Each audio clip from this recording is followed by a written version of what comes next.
Hello and welcome to Imagination University Specials. My name is Stephanie and I'll be hosting the show for you guys today. It's been a while since I've been in a hot seat, so I'm a little nervous and maybe a little bit rusty, so I hope you enjoy the conversations that we have. We are excited that you're joining us for this show today, and together we'll discuss why it's important to reimagine education and more broadly the world around us. On the 7th of October 2020, after one of the most complex years in human history, with COVID-19 creating at least 68 million additional poverty years and 4.3 million lives lost across 150 countries, we at AIM have launched a university to fast-track human development and growth and to enable a whole ecosystem of change makers to learn from each other and come together and build a fairer world. Our vision is to make higher order thinking accessible to all. So we're offering degrees for all humans in some of the most critical skills of our time, including imagination, mentoring, and organising change.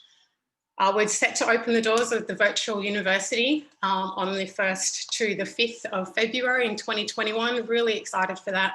And there'll be 5 days of rigorous grounding in philosophy and theory, followed by practical implementation by participants over the next 10 months in their respective fields of specialisation. And right after this quick video, we're going to meet a few of the people that are joining us today who are interested in enrolling. So here's a quick promo video for the uni.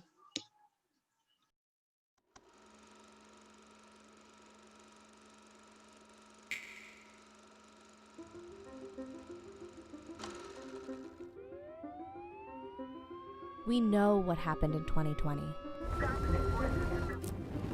So let's imagine 2021. Let's imagine what a free and just world looks like. Let's imagine a university free for all, with no paywalls to higher order thinking for anyone, anywhere. Let's imagine A social network for good. A bridge for us to come together and redesign the way the world works. Let's imagine what happens when we tell the kids at the back of the class, We see you. There is a generation of kids just like you. Let's imagine school students, university students, Teachers, executives, citizens. coming together to work on a curriculum designed for a future that we hope to build. Now, imagine. It's happening right here. And you're invited. Welcome to Imagination University, brought to you by AIM, the Imagination Factory. Applications are open now.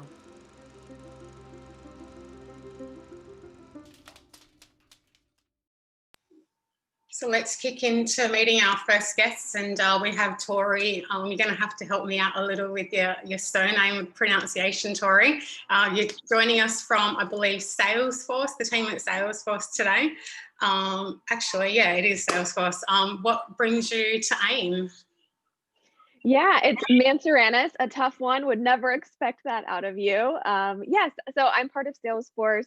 I have actually been partnering with AIM with some of the work that I do with the employee resource group that I'm very active in at Salesforce. And so I learned about AIM.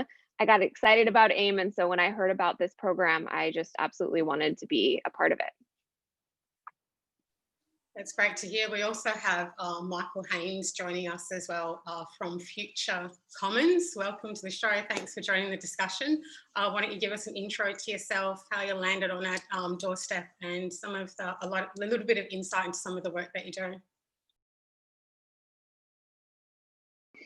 Hey there, yeah, my name's Michael. I'm an urban planner, designer, public spaceman. So my passion is around bringing more creativity, life, vibrancy into our public spaces, considering that to be our most democratic and accessible of places in our cities. And I think that that's what really drew me to the AIM mission was with how our young people, how our more elder people can get involved with bringing creativity into our cities as a way of making a more fair and just, and also more of a world that's full of opportunity for the 21st century. Sounds like a great project to be involved in. What's some of the, are there any really great stories from the work that you've already been involved in, like some conversations that take place? What does the energy look like within these spaces that you've opened? Yeah, what really attracts me and is how people using their creativity can influence their cities.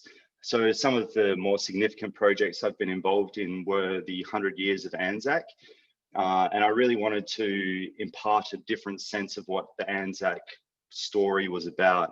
And that was about peace, because the reason we go to war is to fight for peace. And so for that project, we set up tables in public space and we invited people to make origami. And on those pieces of paper, we asked people to write a message of peace or hope before they folded it into their peace crane. And that was amazing. And we hung the origami all through the the trees and the streets. And the real the beauty of that project was how we packaged all of those origami cranes, and then we sent them to Hiroshima as a peace gesture from Perth in Western Australia to signify the 70th anniversary of the dropping of the nuclear bomb. And so that's the sort of spirit that we try and impart with Future Common, is that through your creativity and a simple gesture, you can actually change the world, even if it is in a small way or you're just a small part of it. Those little moments make a really big difference. Yeah, sounds amazing. And like the power of an idea, I've been really exploring that a lot this week with some presentations that I've been doing with a cohort of students that we call CEOs for Good. So they've been raising funds and awareness and building bridges between people with privilege and people who are at risk of being left behind. And like it's like when you're working with change, like it's not a really it's not pretty, it's not romantic, like sometimes it's like really gritty and it's exhausting. So just knowing that some of the projects that you do and the ideas that you have could inspire other people to then go on and affect change. So yeah, that's great. I could just imagine that same as you were telling me about it. So like a huge public installation as well. And I guess being able to learn from our mistakes in history too. We might jump back over to you, Tori, if you can break down a little bit more for us some of the work that you do at Salesforce. Is it the Worldwide Indigenous Network of Diversity? Yes, WindForce. Thank you for spelling that out. Yeah, the Worldwide Indigenous Network of Diversity. And so what we're trying to do is increase representation of Indigenous folks from within Salesforce, within tech, within basically within every space that they should be in, and they're underrepresented, which is quite a few. When I look at our data, it's disheartening, but also to create a place of belonging within Salesforce for the folks that are Indigenous that do work there, because they absolutely exist. And so those two things are really our main mission. A lot of what we do is partner with outside organizations such as AIM to try to figure out how can we use the power of this global company to really support and tap into local organizations that are really making a difference and that know how to create that change. We're trying to support that the best we can. Yeah, that's a really great initiative. Something that we do that's similar and is actually a stream of the university is a co-CEO. So an executive or a director or a CEO from an organisation taking on a young person from a marginalised community to then shadow them for a year throughout their job. So it allows this fast-tracking development. And I guess you kind of skip through the typical corporate steps that are already existent to then increase diversity within boardrooms. We get to understand how to relate to each other if you've never been in rooms with these people before. And ultimately, like the decisions that are made that then affect the wider community reflect the issues that marginalised people or people that find themselves on the margins currently face. So I think that's really great. And a question that I have for you is, as this is, I guess, like a new initiative, like are there difficult conversations that you've had to then with people that I guess are set on a status quo of what's acceptable? How do you get people to see that the I guess inclusion of Indigenous and diverse groups is necessary when it hasn't previously been? Yeah, that's a really good question. And I know the theme of this is around imagination, and I think that absolutely comes into play. The idea that how we've been doing things for so long isn't working, and we need to get really creative with how we're going about it. One thing I would say though, that absolutely makes a huge difference is just hearing people's stories, looking at someone's face, listening to how they got where they are and where they came from and what they're passionate about. I think that's where we see a lot of change. A lot of the work that we do is maybe holding a panel or someone giving a space to someone's voice who maybe folks have never heard before. Those are some really powerful experiences, and we get a lot of positive feedback from there. So I think, like you mentioned before, that program sounds amazing, of the partnership with the CEO. And so I think something like that, where just giving someone the opportunity to be in front of the camera, have the mic for a minute, hold that space is incredibly powerful. Yeah, and it's like a basic human need, right? To be heard. People just want to know that they matter and what they said matters. I think let's go back to you, Michael, and if you can tell us a little bit more about, I know you've got some interest in coding and sailing, also boxing. How does that kind of go into the work that you do? And do you have any exciting projects like on the horizon that you'd like to talk us through? Yeah, sure. Thanks, Stephanie. I'd love to. The big thing that I try and invest myself into is equity, equity of access, equity of opportunity.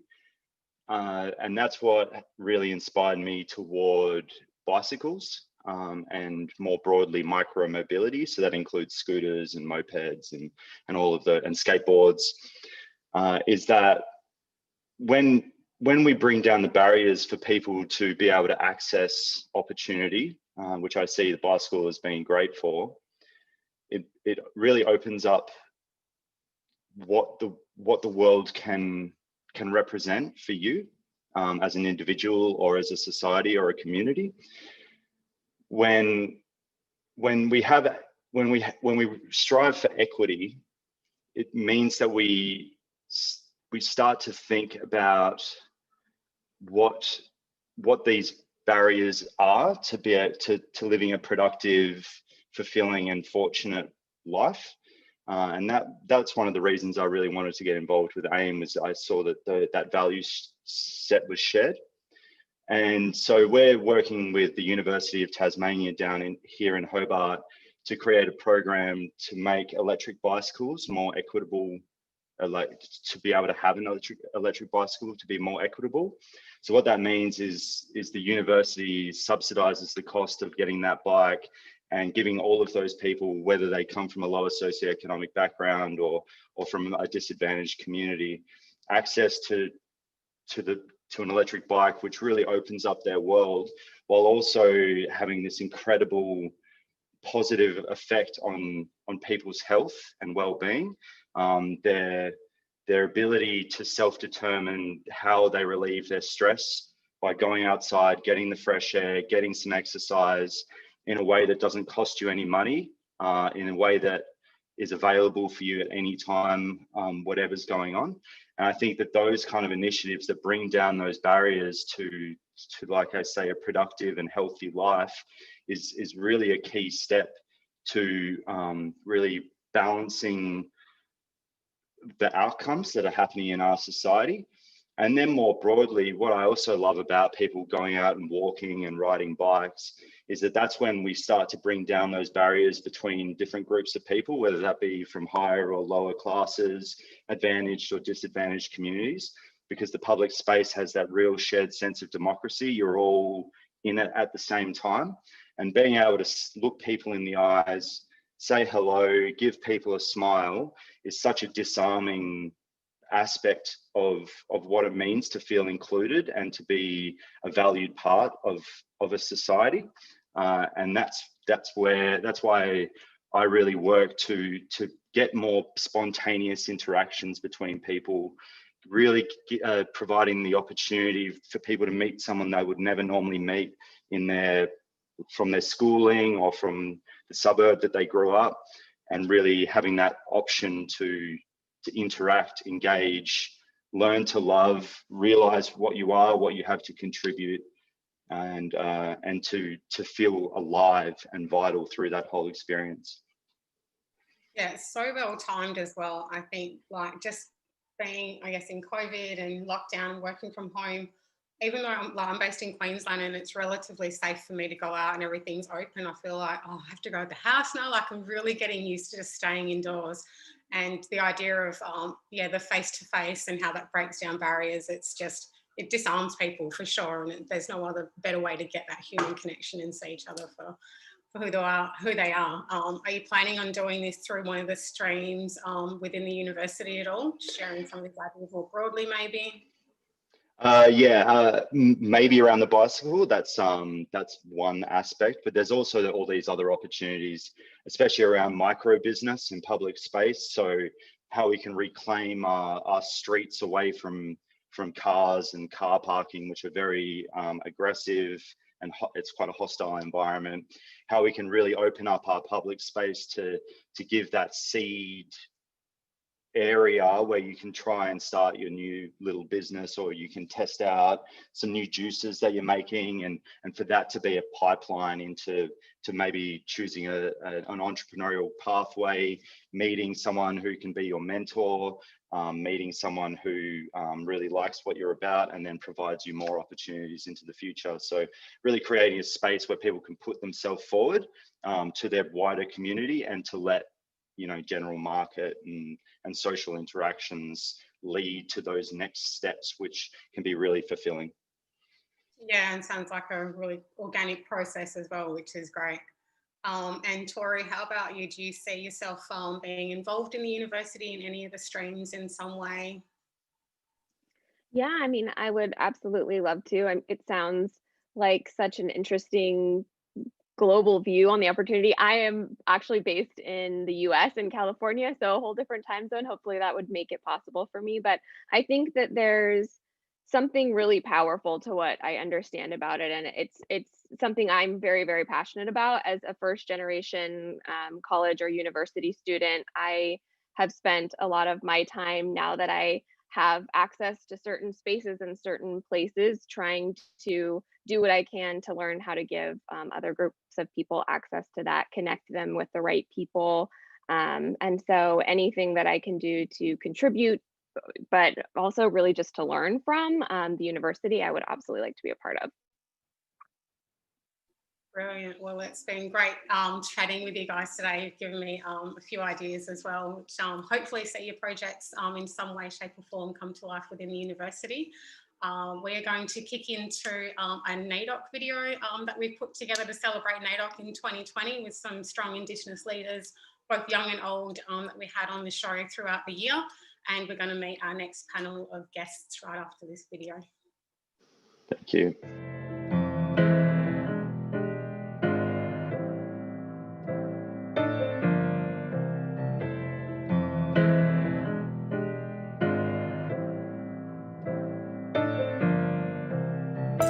The ethical life requires you to choose action. Community and family is the most important, and how we can help each other and support each other. Use that universal feeling inside of you to just push through and keep doing, because you can achieve anything you put your mind to. If we keep treating the people as the problem, then we will have a bigger problem than we can ever handle.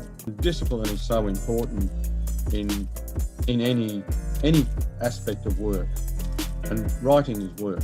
Having a love of what you do, backing yourself, having that daily routine, the consistency and your approach. There's a fabulous wealth of knowledge that lives in the land, and we're so fortunate. And you sort of learn from, not mistakes, but things you might have done differently. And you just got to, you can't quit. You've got to keep chipping away. With listening, that's the main way that we learn, like Yolngu people and like most Aboriginal people around Australia. I had this huge, deep desire to share stories and come up with stories, but also share an essence of my Aboriginality through those stories. I think confidence is a big thing, and building that confidence within yourself, and that isn't always the easiest task. I believe it's us that has to be the ones to generate the change. We must claim our powerful political voices and let it be known that we're here to fight for justice and equality.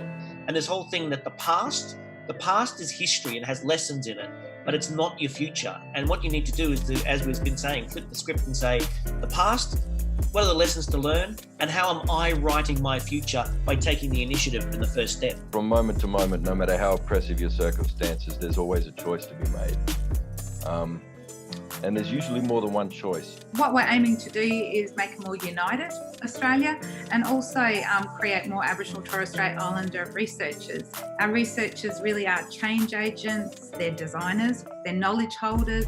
If you look at today's show as the expectation of what we would want this to be moving forward, which is young Black leaders leading. There you go, that's the hitchhiker. Yes!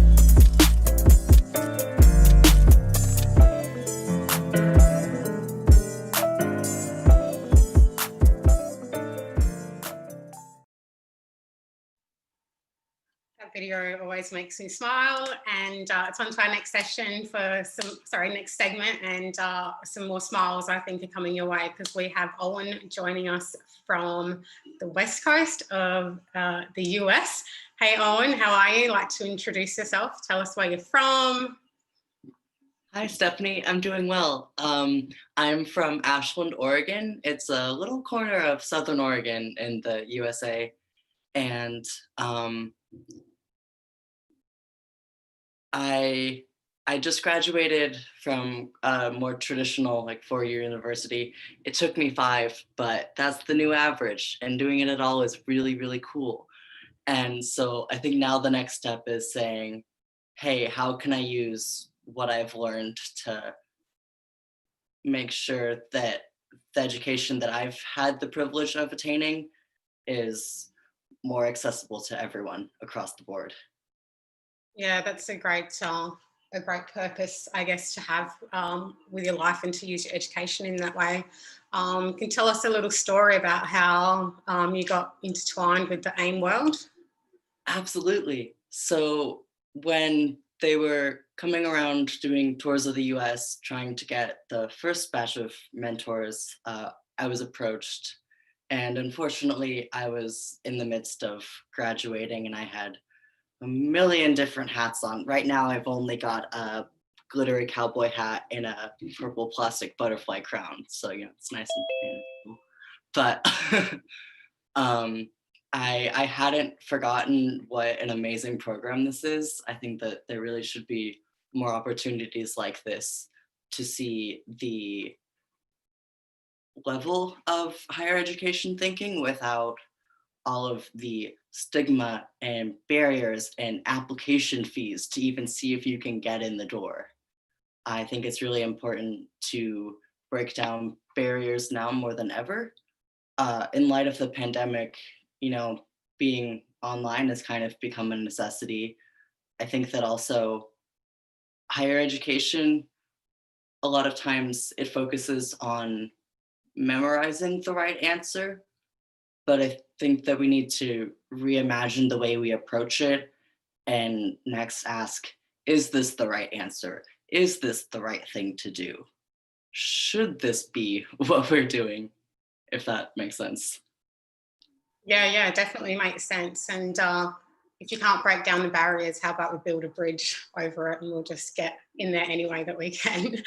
We'll dive into a little bit more of what you'd like to join us for the university once we meet our next 2 guests. And we also have Claire McElraith, I'm hoping I pronounced that right, joining us from Auckland in New Zealand. Hi, thanks for joining us today. Hi, thanks Stephanie. Thanks so much for having me. Would you like to give us a little intro to yourself and how you found yourself caught up in some of the AIM world Yeah, today? sure. I am living back home in Auckland, New Zealand, but I was fortunate enough to intersect with AIM when I was living in Melbourne a few years ago, and I worked for a law firm that was one of the sponsors of AIM. And so I came across the wonderful team through my work there, and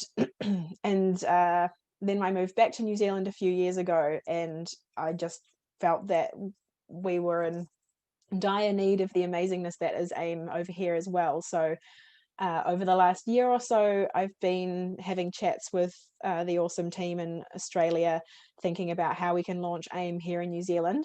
And COVID threw a spanner in the works, but you know, now here's the university charging along, and so I'm excited to be a part of this next phase. Yeah, that's right. We took the spanners and we built a university out of all the spanners in the works that it threw us. So it's really great to hear that you're thinking about launching the program over there. And as great as it is as a structure, it's everyone on the ground at the local level that really makes it shine for the kids to be able to show that leadership. So yeah, thanks for continuing those conversations. And I guess we'll jump into visualize that a little bit more after we meet Millie Pawley also from Salesforce, our friends over at Salesforce. Would you like to say hello and give us an intro to yourself today? Hey, Stephanie, of course. So I'm Mele Pauli. I'm joining you guys from Salesforce. I myself live in Fremont, California, which is a small town outside of San Francisco, California. San Francisco is our Salesforce HQ. And yeah, I'm happy to be here. I find myself working with AIM because our hub leader in Australia, Ross Seeger, actually works really closely with AIM. And so we've gotten the fortune of being able to collaborate over the past year since I've been part of WindForce, which is an equality group within Salesforce. And you may have seen Tori earlier. She's part of WindForce. I am the communications chair for WindForce. And yeah, I am happy to be part of the mission of AIM. I believe that there are definitely organizations in the United States or even in the San Francisco Bay Area where I am that are have a similar mission and are you know, executing the same thing and wanting to do the same thing. And so I definitely want to dip my toes into this area and into your organization's mission and really truly try to help out worldwide and have that impact, even if it's within my own local community. Yeah, that's great. Well, it does take, I'm not sure who said the quote, but a small amount of citizens to change the world. And in fact, it's the only thing that ever has.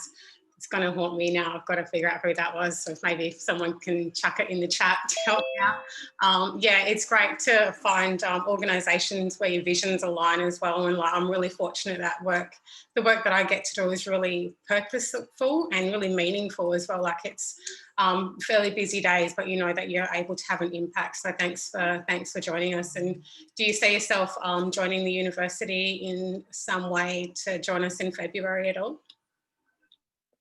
Yes, I do. I actually signed up for the citizen track.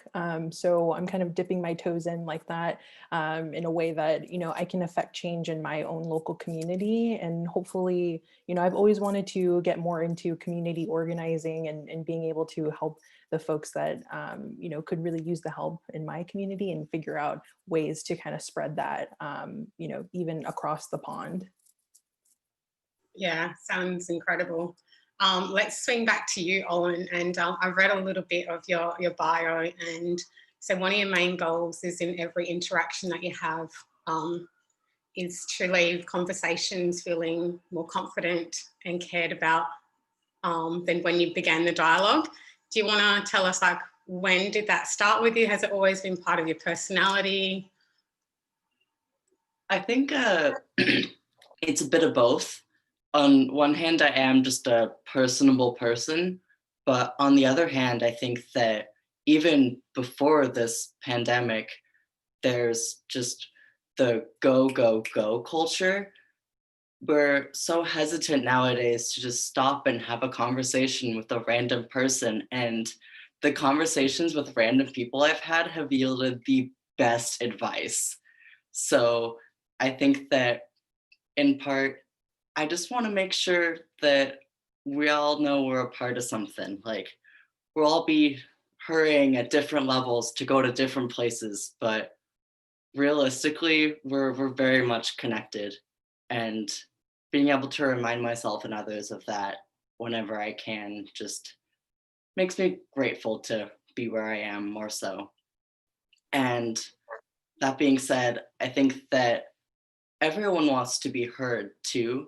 So if I can, you know, just pause, take a deep breath.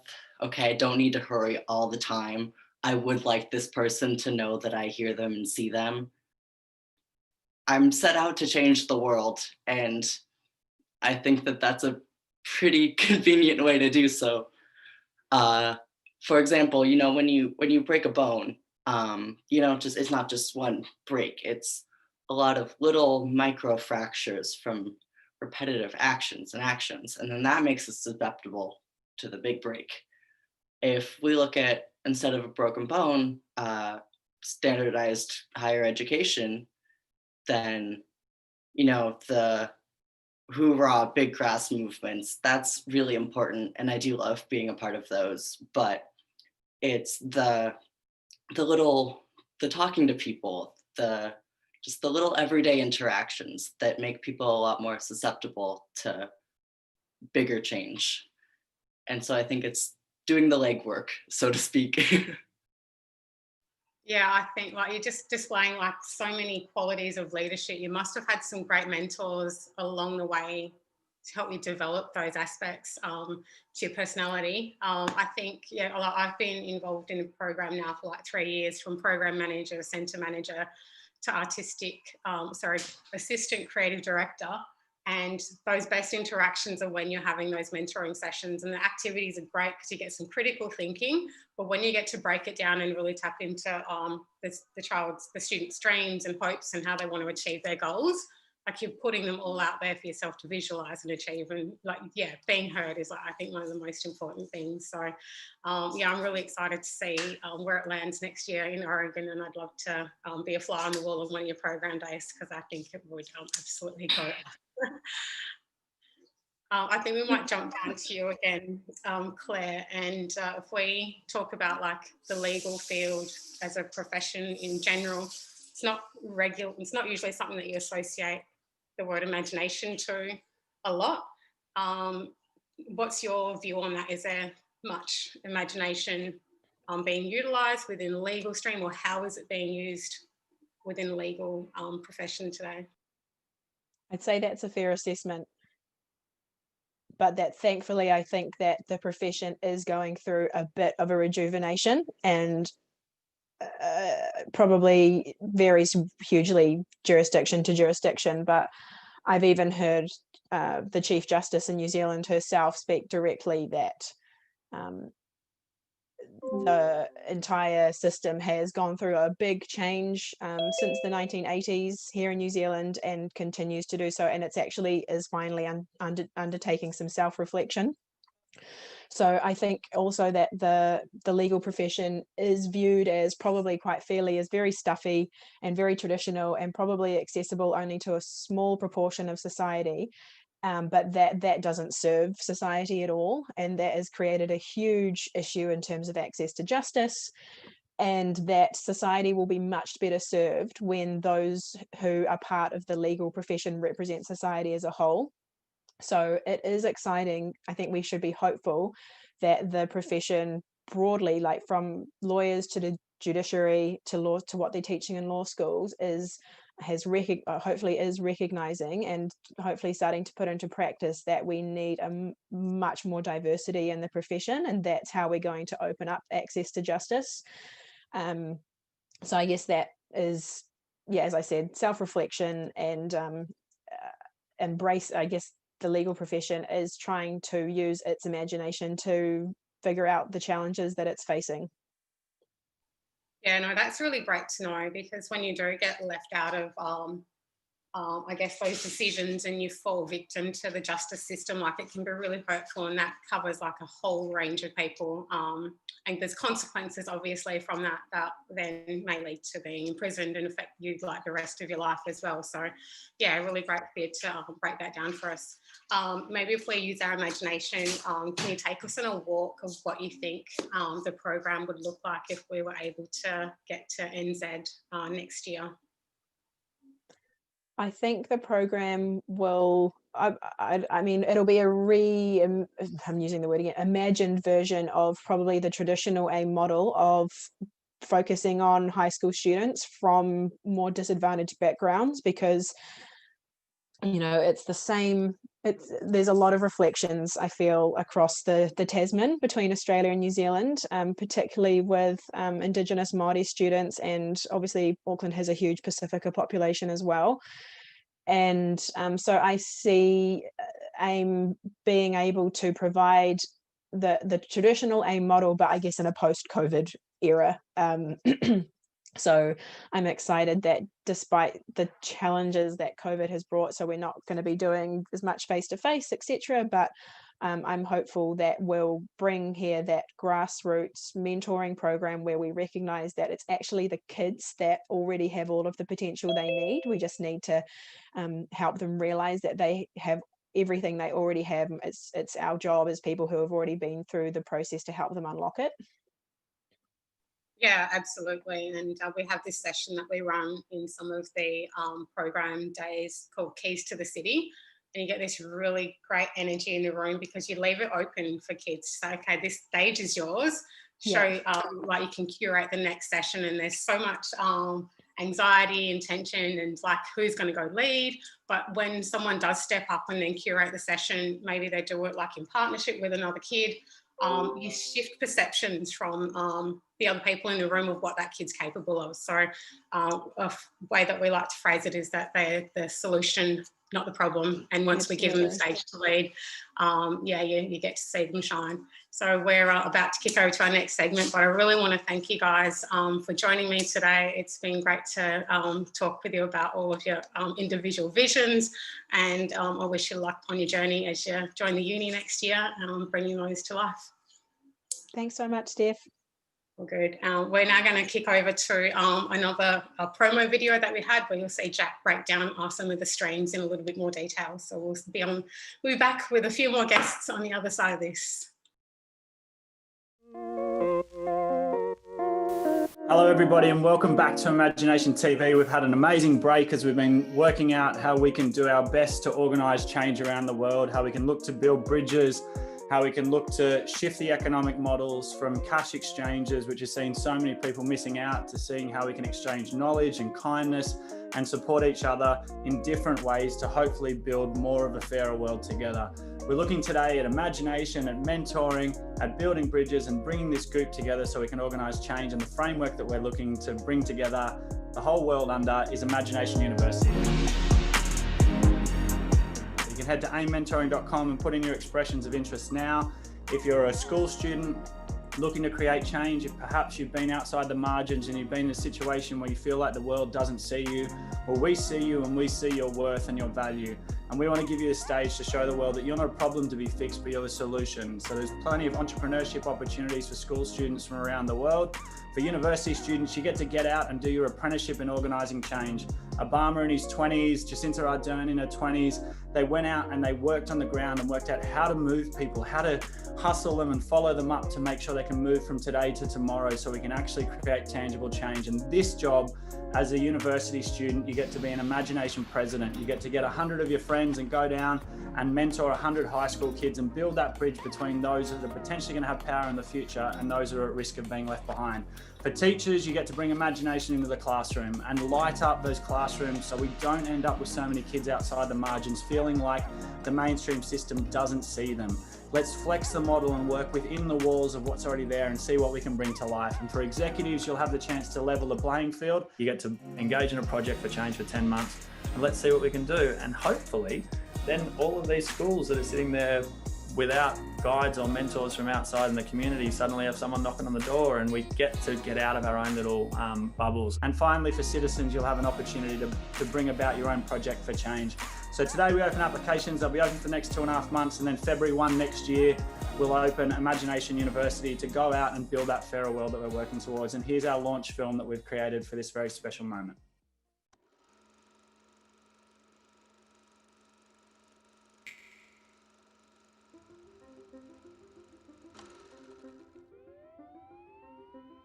We know what happened in 2020. So let's imagine 2021. Let's imagine what a free and just world looks like. Let's imagine a university free for all, with no paywalls to higher order thinking for anyone, anywhere. Let's imagine a social network for good. A bridge for us to come together and redesign the way the world works. Let's imagine what happens when we tell the kids at the back of the class, we see you. There is a generation of kids just like you. Let's imagine school students, university students, teachers, executives, citizens coming together to work on a curriculum designed for a future that we hope to build. Now, imagine. It's happening right here. And you're invited. Welcome to IMAGI-NATION University, brought to you by AIM, the Imagination Factory. Applications are open now.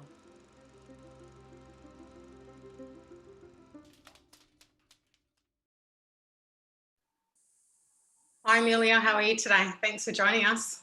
Hi, thank you. I'm good, thanks. How are you, Steph? I'm good. Do you want to give us a bit of an intro and tell us what it's like doing social work? I think I read that you're studying currently at James Cook University. Yeah, so my bachelor degree was in social work. So I originally was at Griffith Gold Coast. So it's quite an interesting degree because it is that very focus on working at that grassroots level, working with individuals. There has been a bit of movement, which is really exciting, changing to advocacy is a very important part of social work. And now there's a step up to macro level social work. So that's working with organisations, advocating for change through policy. And I think what's exciting about getting social work into that realm is that there is a lot of social workers who have worked at that grassroots level, who have worked with people and see the potential that people have that is often overlooked because they don't fit that necessarily norm of society, or they haven't had the same opportunities, or they don't respond in the same way as others do through education. So I am currently studying Masters of Global Development at James Cook to take kind of that social work understanding and approach of getting the grassroots, the people at the grassroots level involved in greater change. Oh, that sounds great. We'll dive into a little bit more about where you see yourself within the university, the Imagination University, after we jump over and say hey to Tani. Thanks for joining us today. Do you want to introduce yourself? Where are you zooming in from? I'm currently in Sydney. I'm at work at the moment, but I live down in Wollongong and I'm currently studying a Bachelor of Medical and Health Sciences. So yeah.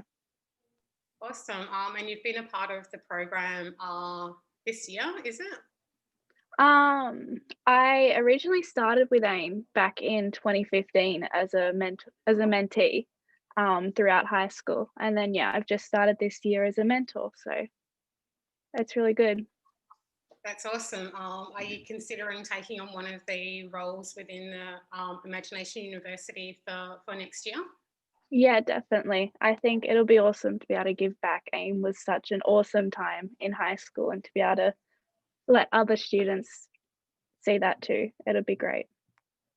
Yeah, great. So the President's Chapter, is that what you're considering, to run a school chapter between the university and the school? Yeah, definitely. That's really great. Like it's, I guess, a vision of ours to see that progression kind of continue, so that young people who have been involved in the program see other mentees who are involved in the program then leading, so that you create this awesome little feedback loop of leadership and you're bringing in community to see all of that work that's happening as well. Yeah. Sorry, I've just lost my notes here. Sorry. Amelia, would you like to let us know a little bit about one of the any of the streams that you're interested in joining for the university next year? Yeah, so I was really interested in the student stream, the university, and even that president chapter, that leader. I think it's such an incredible opportunity to have so many people come together, because I think everyone is that expert of their own life. So I'd really love to get involved in those small tutorial groups and just learn and build off other people's understanding and perspective. So I'm very interested in the university student stream. That's great. And as you know, we've had like a pause on the physical program, so we've only been interacting with students like this. Maybe you could take us on a bit of a journey and give us a highlight, one of like the best interactions or the best days, best moments from one of the program days that you attended. Yeah, I think for me, I was a mentor at AIM. I think it was 2017, and it was my first day, and I was so nervous. And I got paired with, I had a few mentees with me, and there was one who was quiet, and we're doing the president's speech. And this mentee didn't really want to get involved, was a bit nervous. So we found something that they loved instead. And I was like, okay, let's change this activity. Let's make this about you. Write a speech about what it would be like to, I think it was win a gold medal as a BMX rider. And the student went from being nervous, being shy, to getting up, sharing in front of everyone. Everyone was so supportive. And just to have that experience to watch someone share their voice was just incredible. Yeah, that's great. How about you, Tani? Any really great highlights that stand out for you from the program? I think it'd have to go back to my first ever one that I saw. It was just amazing to see such a community, and everyone was comfortable and everyone was welcome, and it was awesome. Yeah, that's definitely something we do is really give access to the village so that then students can then shop for their own development within failure time. So you've got access to maybe Indigenous knowledge holders. Like I did a bit of work with the police back home in Kalgoorlie. Local corporate come in and provide like resume writing with maybe some juggling skills and time management to go with that juggling. Excuse me. So I thought it would be fun if we did a little failure time session to bring up a bit of the energy. You guys down for that? Because we've got a couple minutes to kill before our next session. Yeah, sure. Yeah. And this is one I've developed since we've gone online, and I call it Name 3. So you get 5 seconds to answer, name 3 things out of a category that I say. And if you don't get it right, you either have to sing or do like 5 seconds of ballet for all of us watching. Okay. So for example, I'd go, name 3 things that you can do with a piece of paper. Or like you can fold it, write on it, or make it into a paper airplane.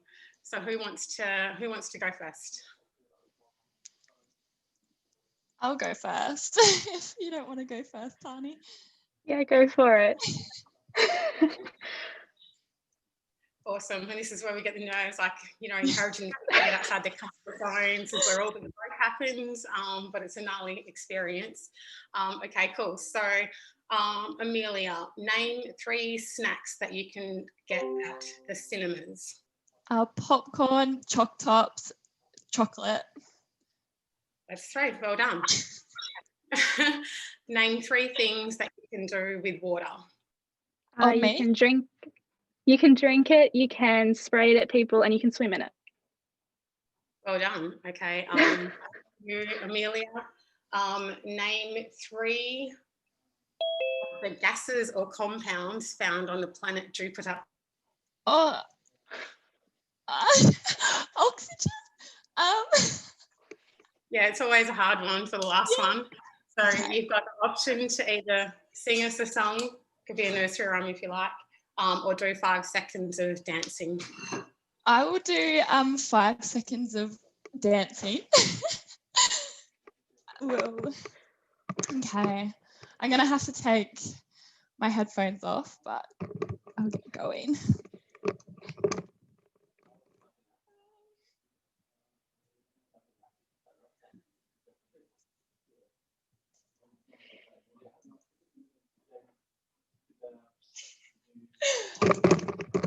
I think that was 5 seconds. Yeah, that was well done. Thank you. And Tani, let's go back to you. Name 3 types of birds. Kookaburra, galah, and cassowary. Excellent. Now name 3 animals that are found below 5,000 feet in the ocean. I have no clue. It's always a tough one at the end, but they're really great activities that you can kind of build in some really relevant things that are local, that are relevant to the students' learning. But over to you, Tani, the stage is all yours. You can either sing for us or do some dancing. I will do some dancing.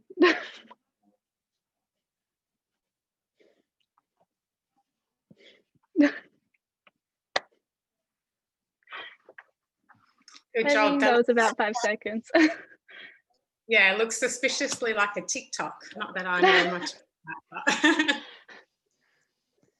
That's good, great. Thanks for jumping outside your comfort zone. And part of being that leader, I guess, as university students and mentors, is that we're always willing to take those 5 steps out of our comfort zone so the students feel safe to take that one, like you said before, Amelia, with a student that was really shy. So yeah, cool. Thanks for having a laugh and participating and joining us for today. I guess we'll wrap it up with this one and just get your idea on imagination. Like, what is imagination to you? And maybe we'll start with you, Tani.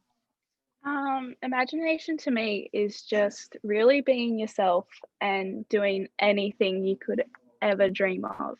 And AIM's really good at showing that, and you get to meet all these incredible people that are at university or who've done something so big.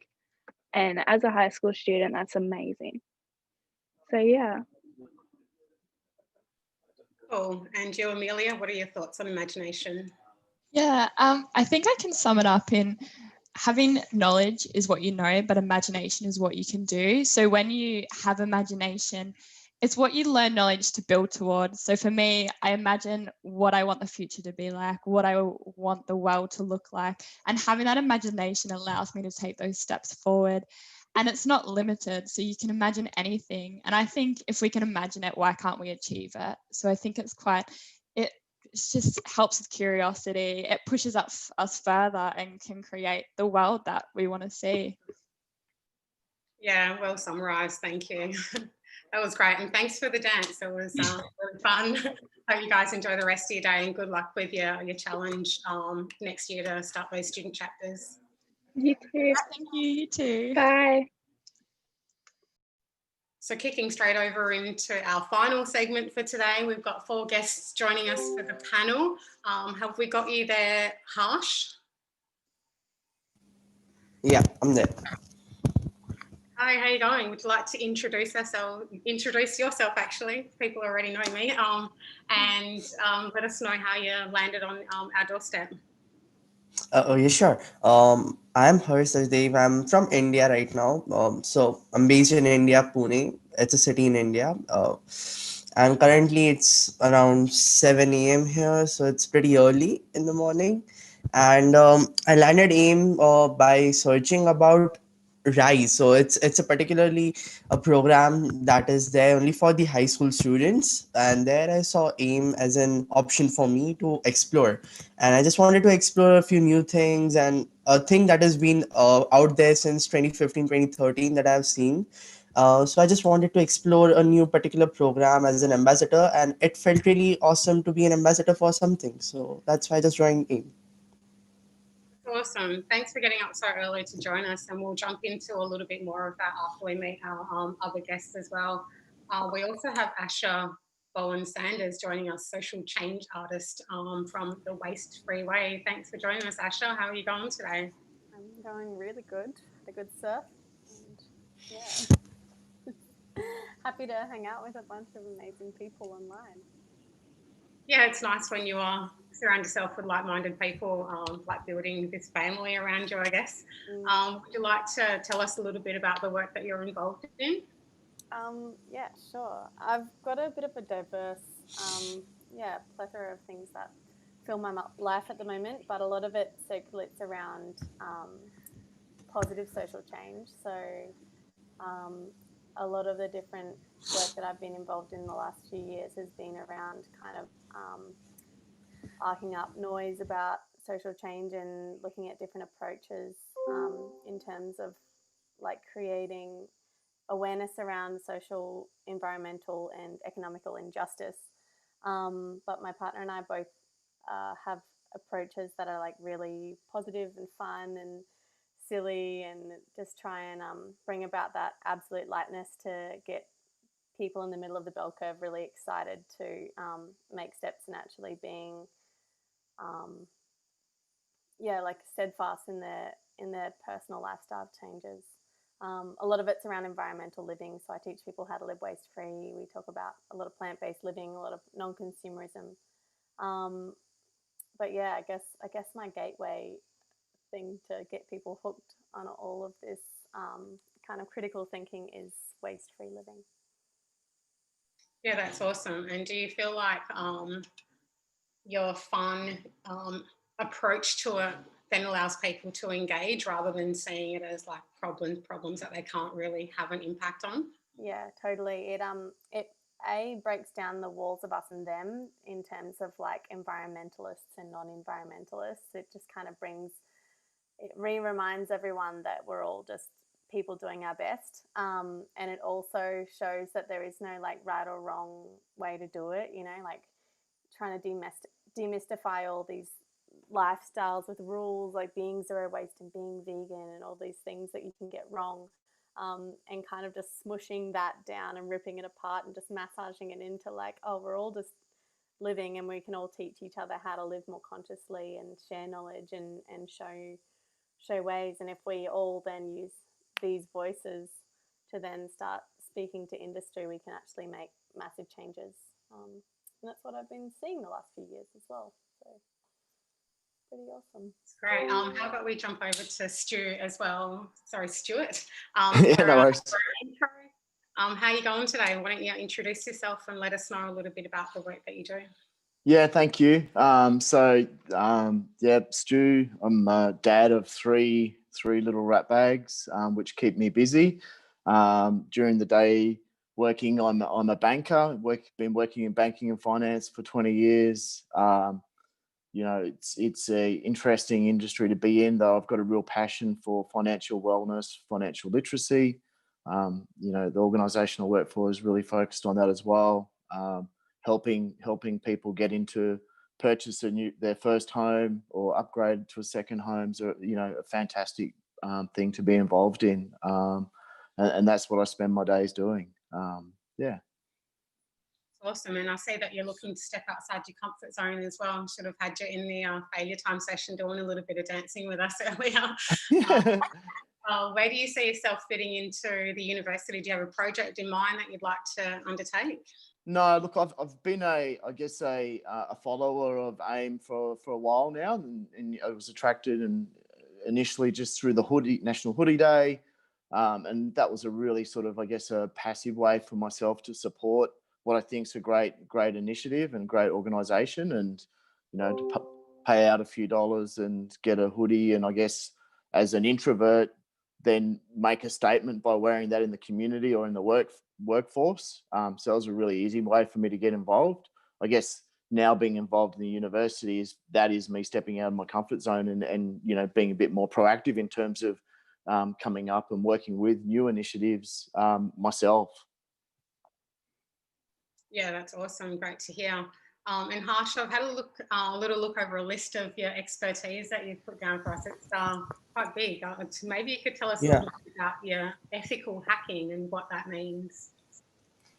So particularly ethical hacking is the term which is used by the grey hat and the white hat hackers, the ones that hack for betterment of the world. So like we all know hacking is a bad thing around, and people get their social media accounts hacked, companies get hacked, and then they have to pay millions of dollars of ransom. So ethical hackers try to stop that, and they try to exploit the company in a way that a real hacker would. But instead of asking them for ransom, they submit the reports to them for some bounties or some swags or anything that the company would like to give them. And also, instead of hacking a social media account, you aware the people about how to save yourself from getting hacked. It's what an ethical hacking means.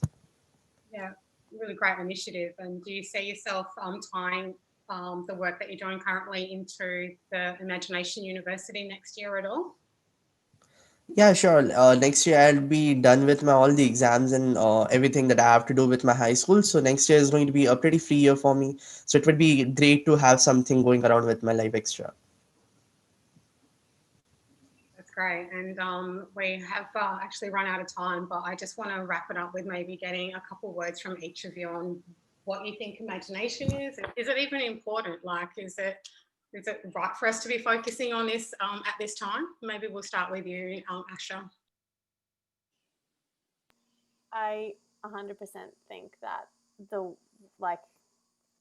global consciousness is sliding more into looking at getting out of the cerebral mind, getting out of the weight that we've put on knowledge ownership for so long, and you know, the hierarchy that comes with like obtaining this stagnant knowledge that we like just put in storage shelves in our brain, and actually starting to like loosen our grasp on the way that we've learnt for so long, which, you know, as I think many of us know in this realm, like the reason why school systems were built the way they're built, and they no longer serve a purpose. So we've really got to find a different way to harness the amazing engines that live inside our brains.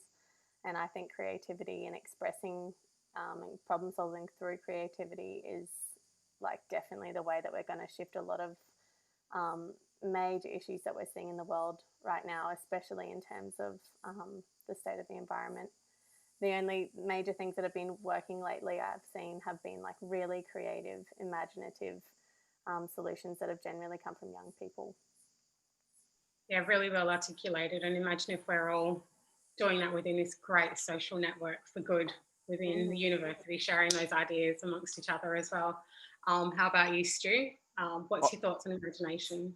Oh, look, I think if we learn anything from 2020, it just shows that communities, organisations, governments can actually make significant changes in what they're going to do if they treat things as a priority. And education is one of those things. I guess the sacrifices that individuals have had to go through this year, the way we've changed living our lives, where we've deemed something important to do to protect ourselves, then we should apply those same learnings to other priorities in our life. And if it is around looking after younger people and ensuring that people have the education that they deserve, then we should be willing to make those same changes for that same purpose. I don't think the excuse of economics or the ability not to do things fly anymore. We should, if we need something, we want something, we should just make it happen. Yeah, completely agree. And we developed this current economic system, didn't we? We invented that. So why can't we change it? Absolutely. Yeah. And to take us out, Harsh, as someone from younger generation, as a 17-year-old, why don't you share your thoughts on imagination? And if it's, do you think it's something that we should be focusing on now? Definitely yes. Like I have seen people like Mark Zuckerberg and all these huge people, and I just think one thing that without imagination they won't be as successful as they are right now. Like if Mark didn't have an idea of making people come together through internet, he wouldn't have got the Facebook. If Elon Musk couldn't have imagined about the cars running on electricity on the batteries, he wouldn't have built Tesla. So I think imagination is a particular aspect for everyone's life, and without imagination we could not reach the heights, the feats that human life has done. And like with the pandemic and everything going around, I think imagination is the only thing that will give us hope about a better future, and also the global warming and everything currently happening around the world. So imagination is something that will help us change the world, because it will give us a hope, a dream of what the world should look 50 or 100 years from now. So I guess imagination should be there with everyone. A great thought to leave it on, and I wish you guys the best of luck if you're joining university next year, and just continue on the great projects that you're already involved in independently as well. Thanks for joining us, everyone. We're going to be back here again tomorrow to meet some more incredible people who are interested in joining the university next year. Now you can roll the credits.